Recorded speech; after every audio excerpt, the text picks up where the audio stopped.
Hello everyone. मैं हूं रोहित और हमेशा की तरह मैं आपको कुछ पढ़ाने जा रहा हूं क्लास 10th। और हम लोग लास्ट टाइम चैप्टर नंबर 2 कर रहे थे और इस चैप्टर 2 का नाम है हिस्टोरियोग्राफी। और हिस्टोरियोग्राफी पहला चैप्टर भी था, लेकिन उसमें केवल इतना था कि हमें ये समझना था कि हिस्टोरियोग्राफी होती क्या है। अभी हम हिस्टोरियोग्राफी पढ़ रहे हैं इंडिया के कॉन्टेक्स्ट में, माने इंडिया के परिप्रेक्ष्य में हम ये देख रहे हैं कि हमारी हिस्टोरियोग्राफी कैसे कैसे डेवलप हुई। तो हमने समझा पहले तो इस मेन बात को कि इंडिया की हिस्ट्री को हम 3 पार्ट में डिवाइड कर सकते हैं। एंशिएंट, एंशिएंट का माने बहुत प्राचीन इतिहास, जो काफी प्राचीन है, पुराना है और जिसकी समय अवधि है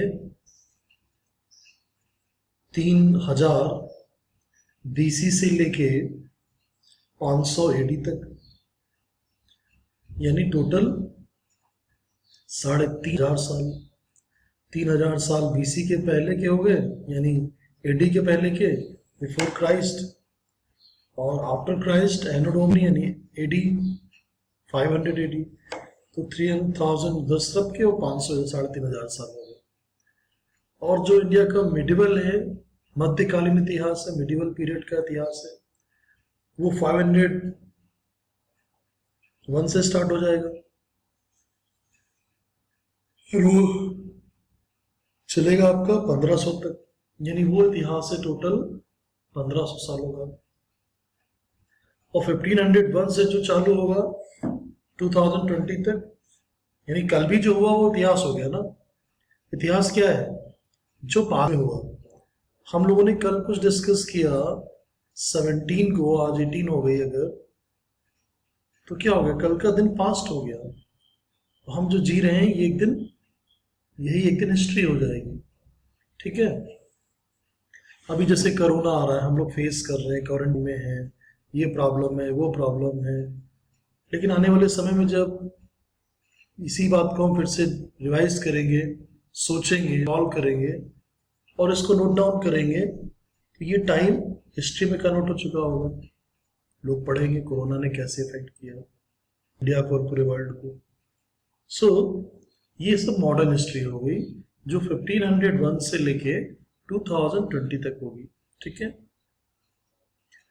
उसके बाद हमने समझा अपने प्राचीन इतिहास के बारे में कि हमारे पास सोर्स ऑफ एविडेंस क्या क्या है, और कुछ बुक्स के नाम डिस्कस किए, जैसे बाणभट्ट की हर्षचरित्र, कल्हड़ की Rajatarangini, Ramayana Mahabharata, Jain Buddhist text, historical accounts by Indian authors and travel log by foreign travellers, है ना। रवि कीर्ति एक बेबी पोएट थे, कालिदास, तुलसीदास। अब कुछ एंशिएंट हैं, कुछ मिडिवल पीरियड में आ रहे हैं। ठीक है। उसके बाद कुछ मुगल कालीन शासन काल के दौरान जो पोएट थे उनके नाम लिखे हुए हैं। अब से अल-बुरूनी का नाम आता है, उसने कई बुक्स लिखी। अल-बुरूनी के साथ साथ कुछ और भी नाम आते हैं जिन्होंने मुगल एम्पायर के टाइम पे कुछ बुक्स लिखी, कुछ अकाउंट्स लिखे। अबुल फजल का नाम आता है, अकबर नामा लिखा।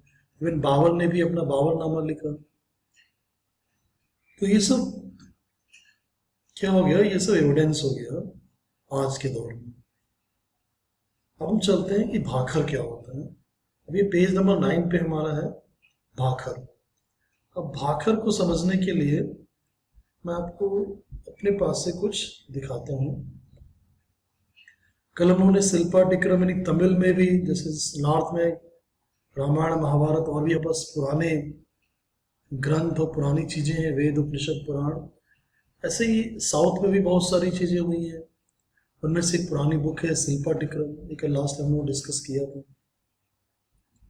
मैं नॉर्थ और साउथ दोनों को मिक्स करके पढ़ा रहा हूँ ताकि हम पूरे इंडिया के इतिहास को थोड़ा सा समझ सकें, ये प्रूव हो सके कि इंडिया का इतिहास सच में बहुत प्राचीन, और वो है। फिर सतनार की लिखी हुई बुक मनी मैकलाइन, अब बात हो रही है भाखर की, भाखर और भाखर। जैसे मेरे पास एक कवर पेज है किसी बुक का। भाखर क्या होता है? Bakhar is a form of historical narrative written in Marathi prose. Bakhar are one of the earliest genre of medieval Marathi literature. More than 200 bhakhars were written in the 17th to 19th centuries. The most important of them, counseling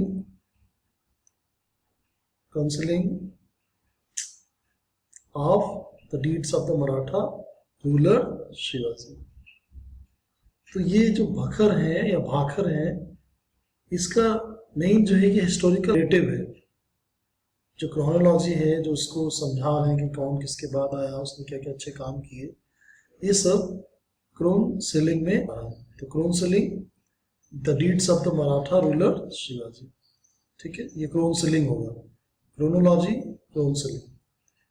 तो भाखर एक historical narrative है जो Marathi pros यानी मराठी कविताओं के उसमें लिखा गया है, यानी ये गीत है जिसमें हिस्टोरिकल फैक्ट्स आ रहे हैं, एक कहानी को, एक कथानक को प्रोज के तौर पे बताना। मतलब आप कह सकते हो कि it's a historical story song, है ना। तो भाखर एक हिस्टोरिकल स्टोरी सॉन्ग है जो मराठी स्टाइल में, मराठी प्रोज में, मराठी भाषा में लिखे गए हैं। और अभी तक हमारे पास 200 हैं जो 17th से 19th सेंचुरी में लिखे। और सबसे ज़्यादा इम्पोर्टेंट वो शिवाजी महाराज के अच्छे कार्यों के उस पर लिखे गए, उनके विजय अभियान, उन सब उनके बारे में लिखा गया। तो उस जमाने का इतिहास हमें पता चलता है भाखर से कि जो भाखर हैं ये एक हिस्टोरिकल एविडेंस हो गया है, ठीक है। आगे देखते हैं और क्या है। Marathi bakhar are various type. Sabhasad bakhar was written by Krishnaji Anand Sabsat during the reign of Chhatrapati Raja Ram Maharaj. और हमें बहुत इन्फॉर्मेशन मिलती है शिवाजी के बारे में इन्हीं भाखर से। भाव ऑफ भाखर, जैसे अभी मैंने आपको दिखाया, ये भाव ऑफ भाखर की पिक्चर थी,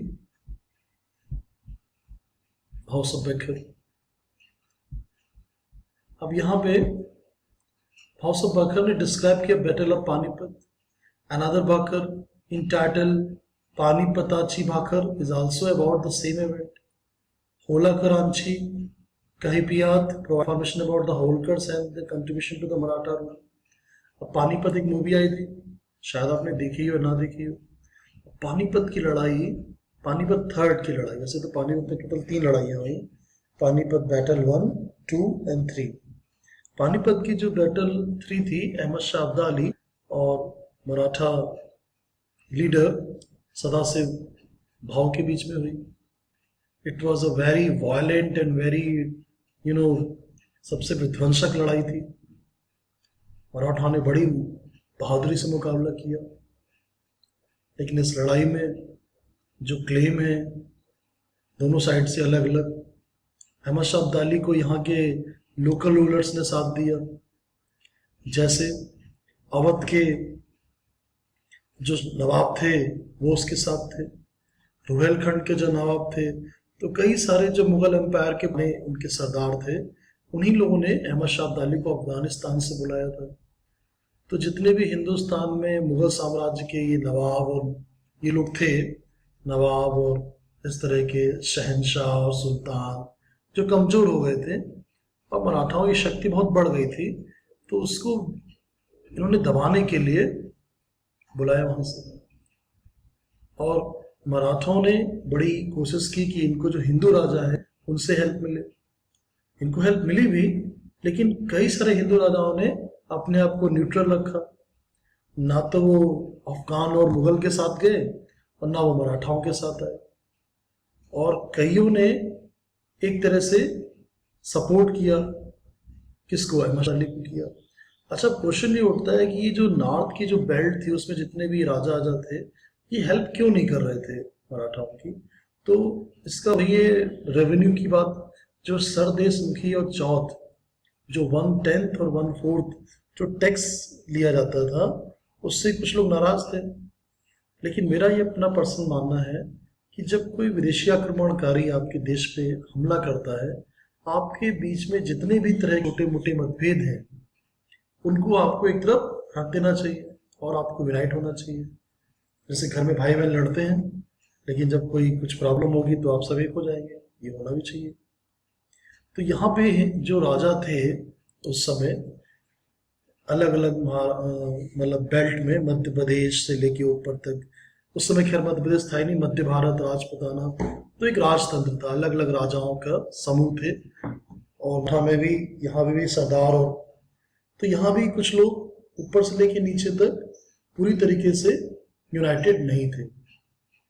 उसका बेनिफिट मिलता है अहमद शाह अब्दाली को, उसको मुगल एम्पायर के सरदार और नवाब लोग ज्वाइन कर लेते हैं, और कुछ राजा लोग भी उसका सपोर्ट करते हैं डायरेक्टली और इनडायरेक्टली। तो पानीपत की लड़ाई एक तरह से ग्रुपिज्म हो गया और मराठा इतनी दूर से वहां दिल्ली की तरफ पहुंचे, दिल्ली से ऊपर हरियाणा में पानीपत में लड़ाई लड़ी गई और it was a deadly war, बहुत से लोग मारे गए। अगर मैं आपको विकिपीडिया से क्लेम दिखाऊं तो जो बैटल ऑफ पानीपत है, इट वॉज मैं जब इसको पढ़ता हूँ तो मुझे थोड़ा सा दुख होता है कि हम उस समय देश इतना एक क्यों नहीं था। पानीपत वॉर, अगर हम थर्ड की बात करें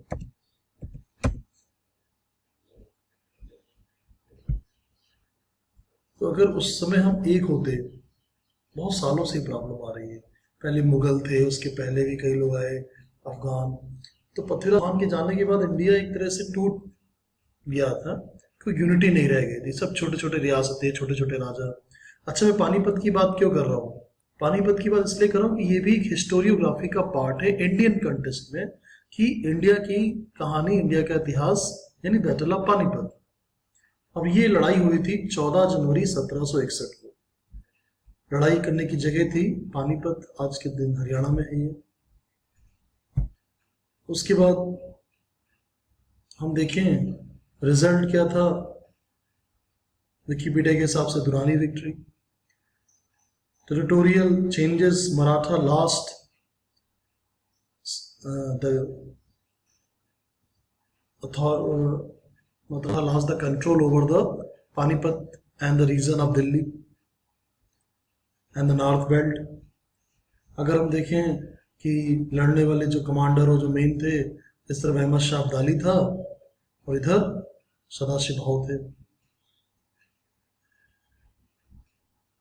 तो ये सब इन्वेडर्स थे, अहमद शाह अब्दाली और ये जितने भी आते गए। लेकिन ये क्यों आए? क्योंकि यहाँ के जो मुगल एम्पायर के लोग थे उनको बुलाते थे, और इसको ज्वाइन करने वाले जो थे रोहिल्ला सरदार, सुजाउद्दौला, ये अवध से, जो अवध का नवाब था, मुगल एम्पायर का एक तरह से एक दीवान जो बाद में अवध का नवाब बन गया, नजीबुद्दौला। तो ये सब अलग अलग जो मुगल एम्पायर के सिपा सालार जो लीडर थे, उन लोगों ने एक तरह से एक पूरी की पूरी प्लानिंग की मराठाओं को खत्म करने के लिए। तो उसमें मेन मेन नाम देखे तो एक तो ऑफिसर्स आते, तैमूर शाह दुरानी, मियान, गुलाम शाह कलारो। रोहिल्ला ऑफिसर्स देखे तो सुजाउद्दौला, नजीबुद्दौला, अमीर बैग खान, जान खान, मुराद खान, सुजाउल खान, हाफिज रहमत खान, दोंदी खान, बंगेश खान, नशीर खान बलूच, अहमद खान बंगेश। और इधर इनके साथ में मराठा अपना पूरी ताकत से। अब इस लड़ाई में कितना लॉस हुआ अगर हम देखें तो 15,000 रोहिल्ला मारे गए और 5,000 अफगान मारे गए, जो ये विकिपीडिया बता रहा है। तो यानी 20,000 लोग इनकी तरफ के मारे गए। इधर क्या होता है, 30,000 लोग बैटल में मारे गए, 10,000 लोग रिट्रीटिंग यानी फिर से जो अटैक किया उसमें मारे गए। टोटल कैजुअलिटी हो गई 40,000 की। 40,000 Maratha soldiers they martyred for this country. इस तरफ कितने? केवल 20,000। इसका जस्ट डबल हमारी कैजुअलिटी हुई, यानी 40,000। उसके अलावा 10,000 रिपोर्टेड मिसिंग, 10,000 लोग तो मिसिंग हो गए। Another 40 to 70,000 non combats executed following the battle. Next day, अगले दिन 40 से 17,000 लोगों को मार दिया। क्यों? क्योंकि वो उनके सपोर्टर थे या उनके नॉर्मल लोग थे उनकी सेना के।